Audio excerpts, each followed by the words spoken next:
ঘন অন্ধকার জঙ্গলের ভেতর রাত 12টার পর। চারদিক নিস্তব্ধ, শুধু বাতাসের শোঁ শোঁ শব্দ।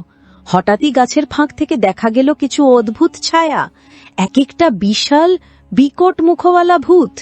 তারা একে একে জড়ো হচ্ছে, যেন কিছু বড় খারাপ পরিকল্পনা করছে। হা হা হা, আজ রাতেই আমরা এই বনের সব আলো গ্রাস করব। কেউ বাঁচবে না, এখানে শুধু থাকবে অন্ধকার, আর আমরা রাজত্ব করব।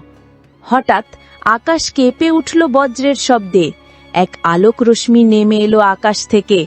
সেখানে দাঁড়িয়ে আছে সাদা পোশাকে এক সুন্দর পরী, চারপাশে তার ডানার ঝিলিক। এই বন আলো ও জীবনের, তোমরা যদি এটাকে নষ্ট করো তবে আমি থামাবো। থামাতে পারবি? আমরা শত ভূত, তুই একা, আলোকে আমরা মুছে ফেলবো। ভূতেরা চারদিক থেকে এগিয়ে এলো, তাদের চোখ জ্বলছে লাল আগুনের মতো। বনভূমি কেঁপে উঠছে।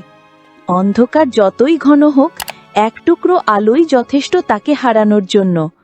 পরী তার ডানার ঝাপটায় ছড়িয়ে দিল হাজারো আলোর কণা। চারদিক আলোকিত হয়ে উঠল। না, আলো আমাদের জ্বালিয়ে দিচ্ছে, আমরা বাঁচতে চাই।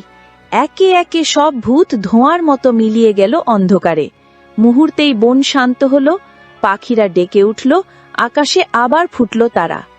এই বন সব সময় আলোর, আর আলো কখনো পরাজিত হয় না। সেই রাত থেকে খারাপ ভূত আর কখনো ওই জঙ্গলে ফিরতে সাহস পায়নি।